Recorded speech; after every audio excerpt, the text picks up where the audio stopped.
Dan. Thanks for joining us today. As a little just gift of our appreciation for you joining us, I've got a little gift, a little icebreaker to start with. And before you get into these, let me lead into what they are. The first is the best piece of advice in accounting that got me through all my years. If I just kept that in my mind, I think it can maybe even help you on a sweatshirt. And then a documentary about the most famous accountant ever in my mind, and then my family's greatest contribution to society to date, which is my grandfather's book. So feel free to get into those and open them up real love quick. A good multi-stage yeah, gift show here. us so what we got. Let me see if I can juggle the mic. Yeah, no, go ahead. All right, so we've got number one here. This is the best piece of advice. Yeah, you live by it. It'll get you all the way to CFO, right? Debits on the left, credits on the right. Okay, I like that. Very simple. T accounts. Yeah, it's always good to break out the T account. Okay, and I will wear that. Is that a large? Yeah, it's a large. I hope I got that. That's your size? Well. Oh, there we go. The size. We do our research. All right, number two was that the documentary. The documentary. For the kids out there, this is a DVD. Ben Affleck's The Accountant. This one I've seen. Oh, you have? And it's incredible. It is, isn't it? Very, very compelling, very kind of driven. Exactly what accountants do, right? Yeah. Yeah, some of us. True to life. Yeah. Okay, and then this one's actually, not a gag. That's my grandfather's book, World War II memoir, best contribution to society, in my humble opinion, that my family's made.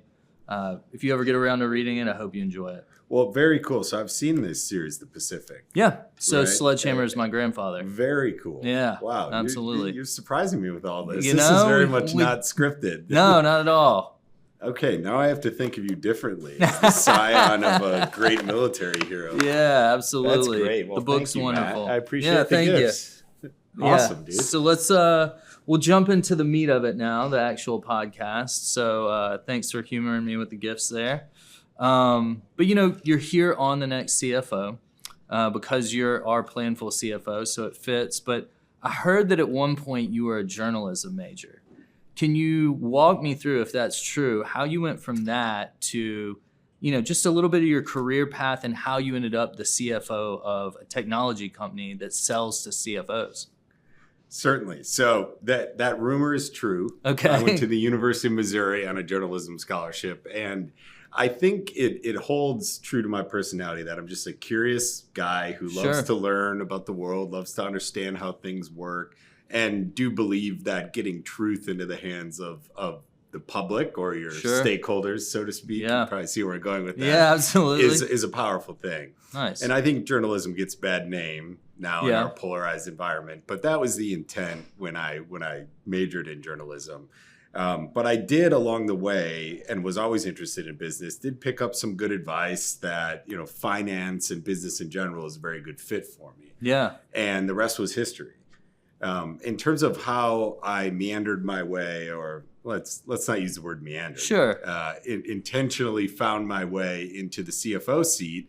Well, one, when you're educated in finance, and two, when you love understanding how things work, it's just a really super fit. Yeah. Right. The CFO role is fundamentally about understanding business opportunities and helping resource the business so that they can go take those opportunities. Sure. And that's what led me to the CFO seat.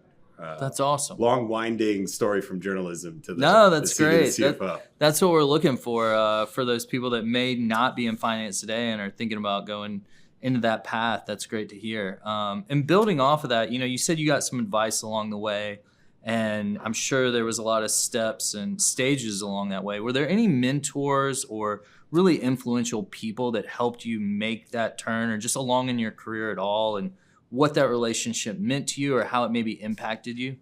Yeah, I mean, I would say my business mentor was my father. And he was a marketing professional and really loved what he did. If you've ever seen the Super Bowl rings, Jostens is the company that makes those. Okay. And maybe for the broader audience, a lot of the high school yearbooks and caps and gowns are made by this company. Okay. So kind of a bread and butter American business. And that's who he was with? That's who he was with. Okay, cool. And he very much supported me going into journalism. He was a good father, recognized the passion, but always reminded me that a business degree is never a bad thing to have. Sure. Right? It underwrites. He helped me understand that every industry, no matter whether it's creating music or being a painter or manufacturing yachts, it's all business at the end of the day. Beyond the passion project, it's all business. And he made me understand that about media as well. And industry. And then the specific story about why I pivoted was, this is probably aging myself here, but there was a website called The Daily Beast. And that broke onto the scene right when I was in my sophomore year. And everyone around the journalism school was talking about the disruption and will newspapers all go out of business? Will you be able to monetize them online? No one knew. And maybe the risk averse CFO side of me said, I need to go for something I know will be here in 20 years. And of course, all the naysayers were wrong. Media is doing all right after all. Absolutely. Still today. Nice. So that's the specific pivot. That's a great story. And your dad must have been a great man for many reasons, but he's in marketing, and we love marketing people here. So on the next CFO. So that's a great story. Pivoting from that into now, we've established how you got to be CFO. You're really tasked with ensuring the financial success of Planful and conveying those numbers to everyone. You've got to work very closely with our CEO, Grant. Can you talk a little bit about what that dynamic's like, how you collaborate together and really work together to achieve that success that our organization needs?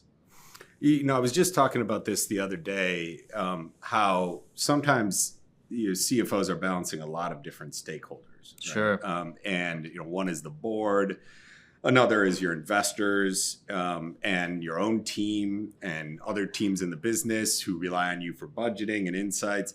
But your number one stakeholder is without a doubt your CEO. And so that informs the thrust of the relationship, is that your CEO is your boss and your number one stakeholder. And so your job is ultimately to make she or he successful, and therefore the business successful. And I think that should never get lost in kind of the day-to-day of what a CFO is trying to do. But beyond that, specifically Grant and I mean, I don't know if he's around the office today and hears this, he might blush, but he's a mentor. Very successful entrepreneur, has run big businesses. And so I've learned a ton from him. That's awesome. And, I look at it as my job, as I said, to set him up for success. And how I do that is spend a lot of time looking for information that he will find helpful in, forming initiatives.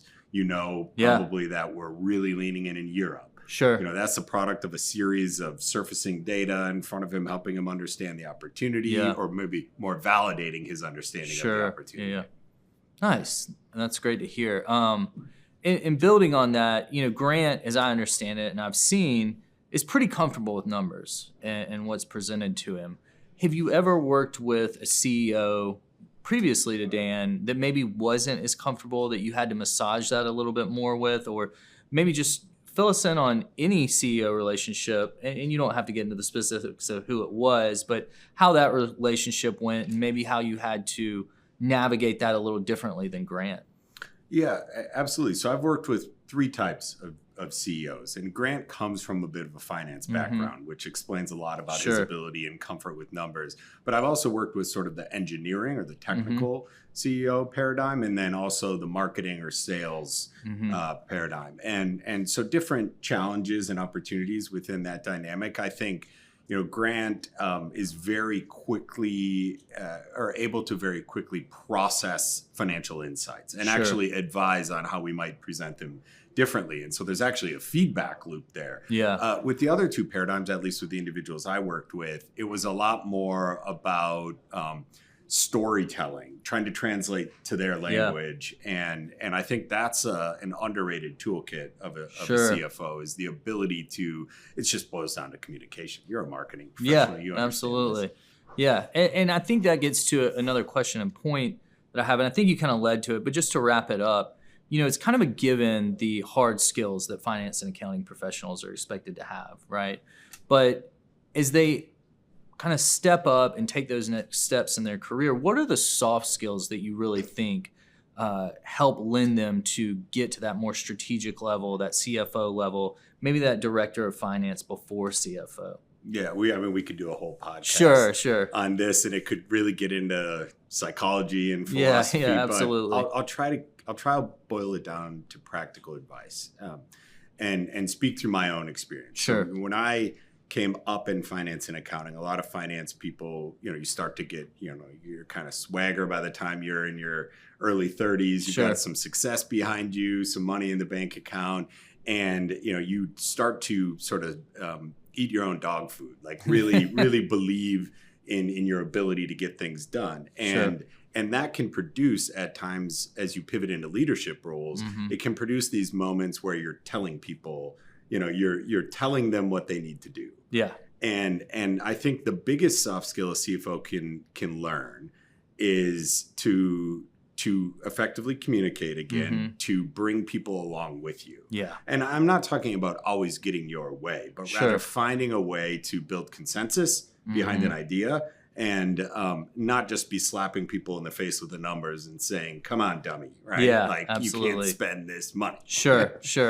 So really building followership, building consensus. I think that's really a powerful skill in a CFO's toolkit. Absolutely. And just to build on that, in my own experience, I transferred from accounting to finance. And I think one of the things that really helped me was that communication ability when I got to that point of being able to convey to people, you may not like it, but you understand it and where we're going, and not just getting pushback on this isn't my budget or these aren't my numbers. And having that communication skill really does go a long way. I think that's a great point. Moving into your leadership style with your own team you have at Planful, we all live in a digital age now. We're all fully remote. What steps and focus do you take that even in the face of that, with your team being remote, even when people come in from time to time to the office, do you ensure that your team feels that team bond and personal connection so that when the times get tough or you really need to lock down, that teamwork is established and that team bond is? Yeah, this is funnily coincidental. So I was just talking to one of our sales leaders in our little kitchen cantina area here, and we were talking about how he had his team in the office this week, and we were talking about the pros of that and what it does for the team. And I said, Rob, I've really found that it's hard to be a jerk to someone who you've met a few times. Yeah. It humanizes people. Sure. And so that is not accomplished. I think the jury's in on this. It is not accomplished as well over Zoom, a wonderful tool that it is, or Teams.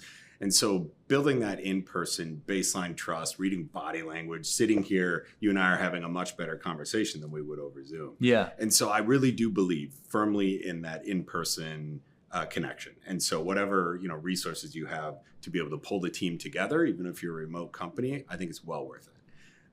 My team and I went down to San Diego and had a good mix of work and pleasure just 2 months ago.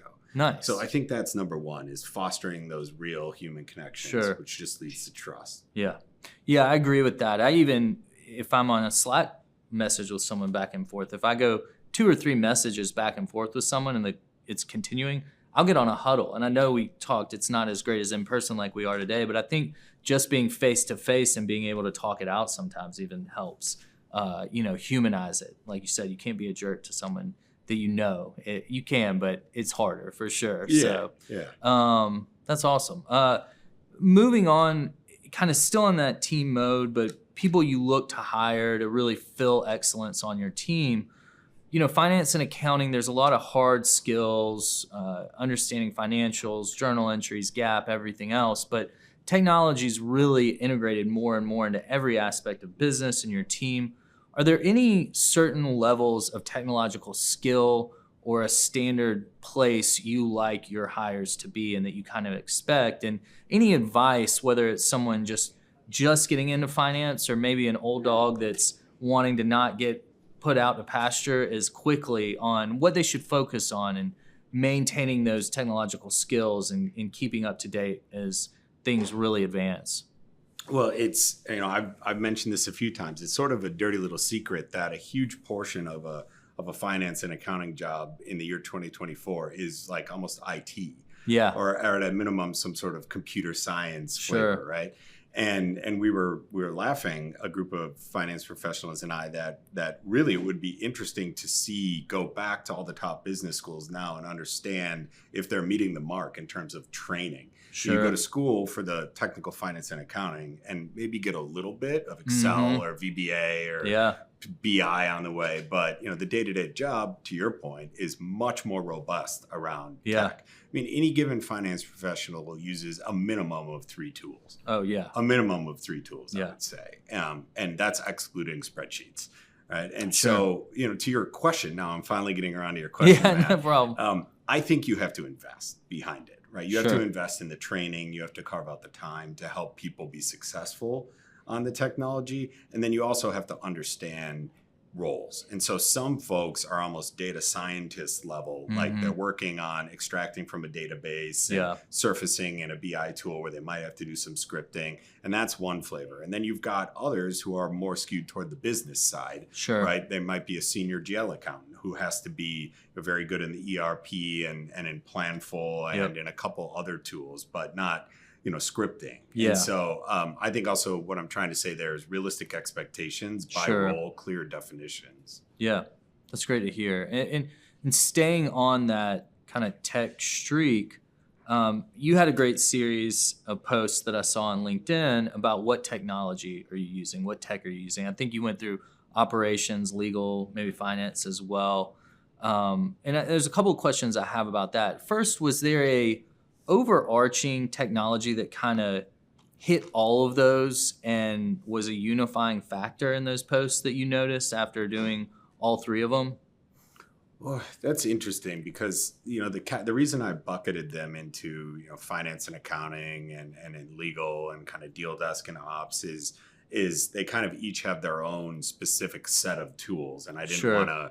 So I wanted to speak to one audience at a time that would resonate with the advice I was trying to offer.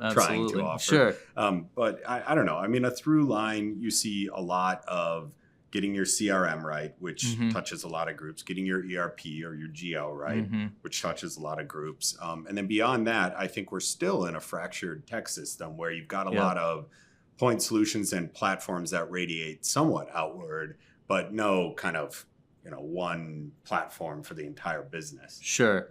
No one platform to rule them all. No one platform to little Tolkien on it. Yeah, sure. That's a little, throw my little flavor in there. You see my background now. And so following up on that, is there a piece of tech that you can't live without right now, both maybe business and personal? Oh, that's a great one. Well, on the personal side, I mean, I really, really do use ChatGPT all the time on my personal. I do too. In my personal life. Yeah. Now, could I live without it? Yes, I could. Uber would be tough. DoorDash would be tough. But that's all consumer stuff, right? Yeah, I think maybe more interesting to our audience. Let's see.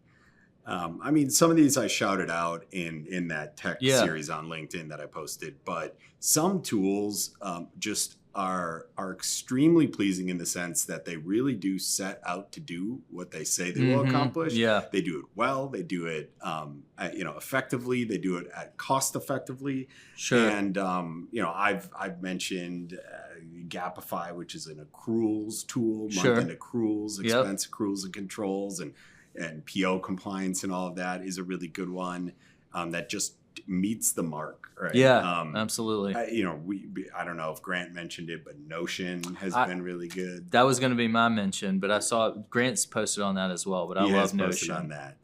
And just to throw one more in there, my receivables team, this is my AR team, uses a collections tool called Tesorio. Again, it does the job it sets out to do, right?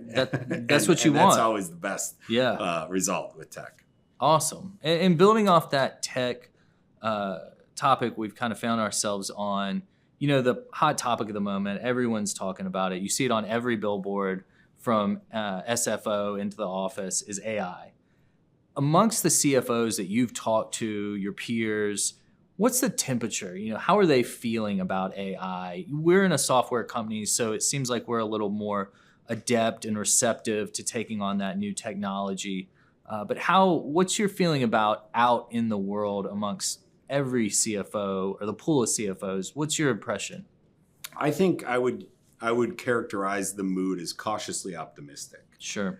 Which should be no surprise for finance professionals. Yeah. The kind of framework for finance professionals I often hear is they cut through the BS. Yeah. And I think that's right. Finance professionals by mandate have to be somewhat skeptical and aware of risk management, and AI introduces a lot of risks. Yeah. And a lot of risk of not accomplishing what it sets out to do, or sort of potential risk between reality risk, right? Yeah. The gap there. But the optimistic, so that's the cautiously part. Sure. The optimistic part, I think many of them are using it or toying around with some of the GPTs, Geminis, and understand the power of LLMs.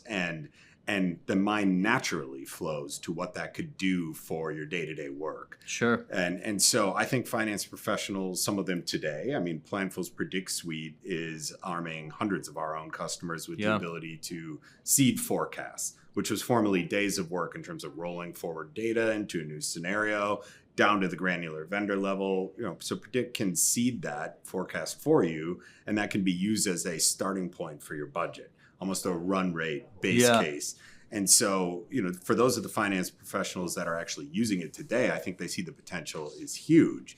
And yet we're not quite there yet. Yeah. We're a couple years now into the whole LLM world, and many folks have said, that's the thing about these things, is that in the short term you overestimate the impact, in the long term you underestimate the impact. Yeah. And I think we're squarely in the overestimated the impact. Yeah, sure. Oh my gosh, we all still have jobs, and Skynet hasn't taken over the mainframe yet. And so I think cautiously optimistic. Sure. And to just build on that with just a little piece left, to those CFOs that have been cautiously optimistic and so cautious that they haven't even stuck their toe in yet, do you have any advice or acknowledgement of maybe the best way they could start to stick their toe in and wade into AI, and ways to look at maybe integrating it into their systems and processes, and just, how it could fit in without disrupting what they're doing too much or introducing too much risk?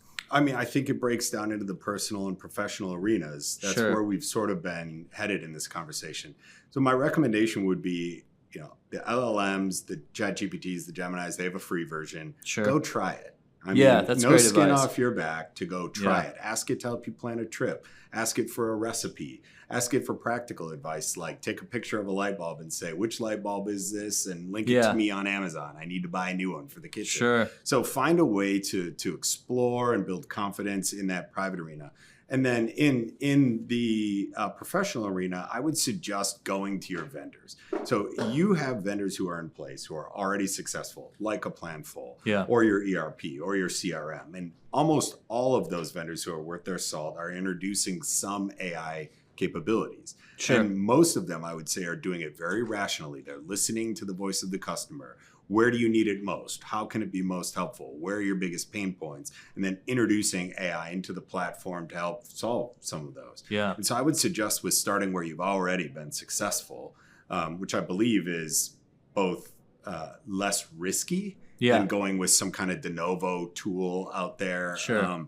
And I think higher probability of overall success. Yeah, absolutely. That's great advice.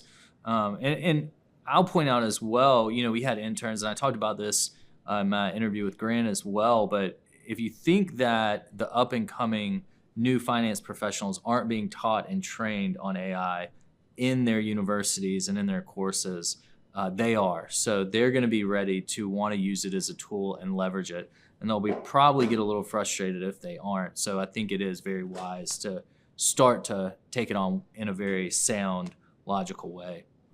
So switching gears again, in doing my research on you, outside of finding out that you were a journalism major and your hopes for Mizzou football this year, I saw that you've worked on a lot of boards, and that's always an interesting aspect to me. Can you talk about how you got involved in maybe your first board and that avenue opened up to you, the value you see in it, and what it's really done to help enhance your career, give you new insights along your journey? And if anyone's interested in that, maybe the best way to situate themselves to have that opportunity open up to them? Yeah, certainly. I mean, I think there are several different flavors of director. I think this is a good place to start. But sort of painting in very broad strokes, you've got directors who are appointed by the equity. Mm-hmm. So a private equity firm buys a company or invests majority control of a company. They get board seats, or a VC does that. They get board seats. Yeah. And they want to fill it with their own people who are aligned with their vision for the growth, the value creation. And then there are independent directors who are brought in often by the equity or just by the board broadly because they're an industry expert. They can open doors for the business. They can be a sage advisor to the management team. And so they're two different flavors. Kind of, this is really a simplification. But, yeah, sure. No, but that's broadly great. speaking. And I've been in both those roles, right? Okay. So my first one came through the investment firm that I was working for at the time, and I was a good fit. The business was going through a huge financial transformation. And I'm a finance guy, and so I was able to advise management, partner with management, roll up my sleeves and help with a few things here and there, bring in advisors that I've worked with in the past and had success with. And so my mandate there was very simple. It was, help the business with the problem directly in front of it. Yeah. As an independent director, I was brought in more from my background in CFO tools. So I'm a longtime user of finance tools myself, going all the way back to Hyperion days and early days of on-premise software. Getting on 17 years now, I think. And so, I've used a lot of the different tools that are now dated or are in play or have evolved. And I was brought in to really help the business think about where it could fit in the ecosystem and thrive relative to its peers. Yeah. Did you actively pursue those opportunities as an independent and market yourself, or were you approached? Well, in the first case, right, I worked for You worked for that, yeah, absolutely. In the second case, it was much more through, and I think this is true of most independent directors, it's through industry relationships that become friendships. Yeah. That maybe if they don't become friendships, they become, professional relationships that you very much value. You have dinner now and then. You might go golf. You might grab a coffee. And those things take time. So over a couple years or a decade, you might find resonance with someone, decide you want to work together, and that may be the structure. Awesome. That's really great advice and just insight in general. I was always curious about that.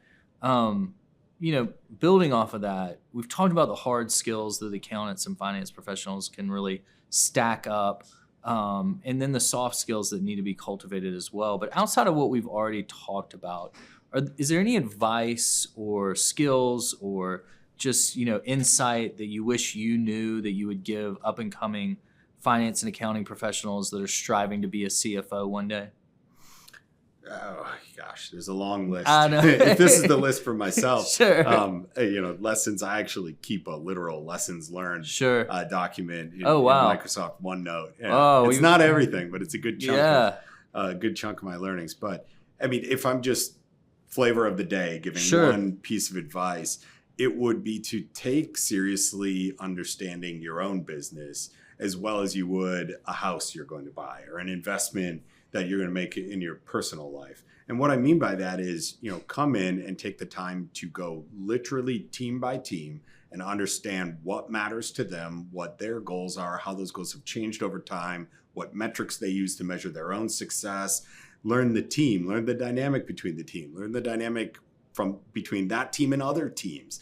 And that will arm you with the ability to go through and help the business make tough decisions. Sure. Simply put, they will understand that you understand what their issue is, right? Yeah, that's great advice. And, we're coming up on budgeting season. Some people may already be in the thick of it. And I have a piece of advice, a nugget I'm going to give in here, but it can be irreverent. It can be as professional as you want. But any advice to the people out there that are in budget season, related to budget season right now, that has helped you or that you like to pass on to our audience? Yeah, I think it's a two-part piece of advice. Sure. The first part is to understand what a budget is and the budget process is, which is it is a value creation initiative for the business. It's not a routine check the box, oh, we've got to do this no matter what type cycle. This is an investment of time in the business that will help it be successful. Yeah. And so look at it like that. And the second piece of advice is, because you understand it as a value creation initiative, which is getting a huge investment of time, plan for it. So plan for planning. Yeah. Which is an annoying, cheesy kind of dad thing. But what I mean by that is be thoughtful. Now is when you start. It's August. And so if you're not already kicking off planning, you're kicking off the planning for planning. Yeah. And I would suggest really detailed work plans, socialize it with the key stakeholders, make sure to stress test the timelines, the milestones, the tools you'll use, who will do what, and really be organized so that when you hit go, and it is almost go time now, which gets me excited as a finance professional, everything just runs smoothly. Yeah. That's great advice. Preparation is huge.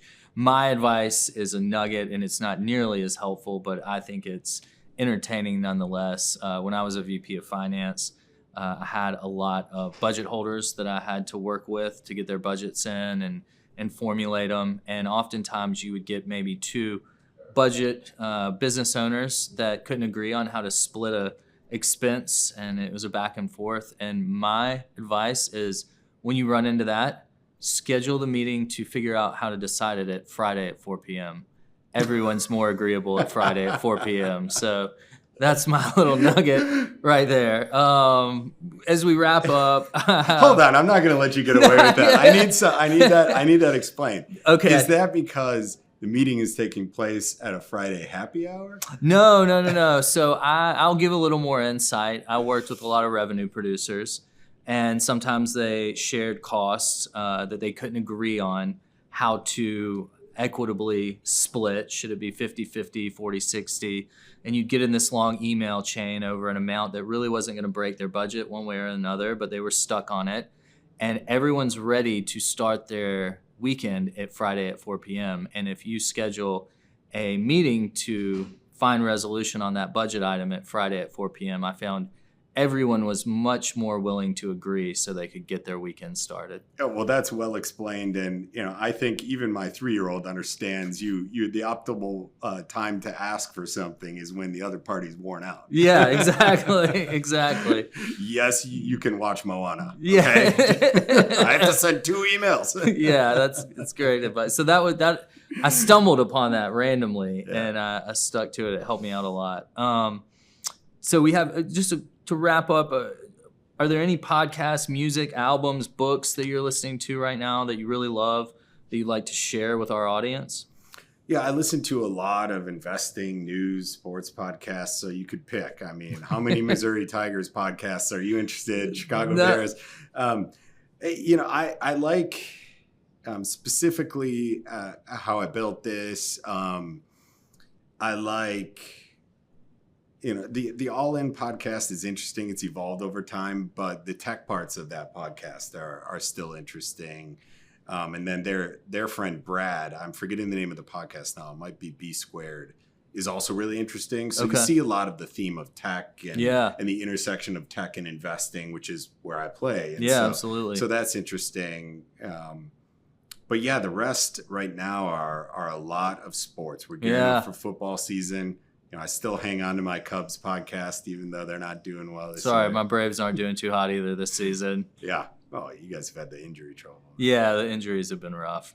All right, I appreciate it. To wrap up, we'll make this really quick because I know you're a busy man, but I like to do a little segment called A Local Bite. I know you're from Minnesota, and I tried to research a local treat from Minnesota. Feel free to come into the frame, Jason.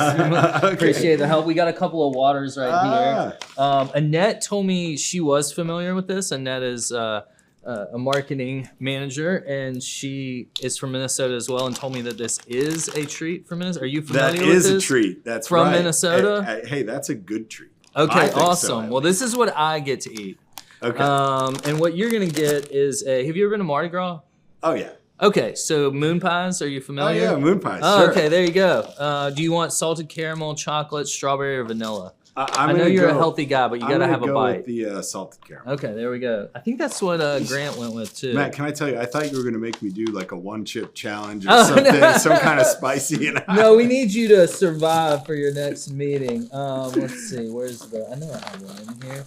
No, that's Let's go. I think these are bananas. Maybe. Oh no, I think that might be banana, but we'll go with it. You know. And I'll try one of these. This is much better than well, I think it's going to be much better than the Vegemite that I ate in honor of Grant yesterday. Have you had that? No. Is that an Australian? Yeah. Like a local. Nectar of the Gods. Okay. I've got a jar you can taste if you like. So. This one's a little dry. I think it's. Yeah, we got your water right here. Don't choke. Thank you. That wouldn't be a good way to end the segment, but yeah. Cheers. Yeah, cheers. Bon appetit. Oh. There Boom, we go. boom. Double. Yeah. Yeah. Mm-hmm. Much better than the Vegemite. Is it banana? It is banana, but you know what? I'm into it. Okay, there you go. There you go. Mm-hmm. Do you want to take a couple to take to the kids or anybody? Yeah. All right. Yeah, I'll take some. Yeah. You're going to have to clean the couch out. It's all right. You're the last interview of the day. Dan, Okay, good. Matt. I appreciate it. Lots It of was a fun. pleasure.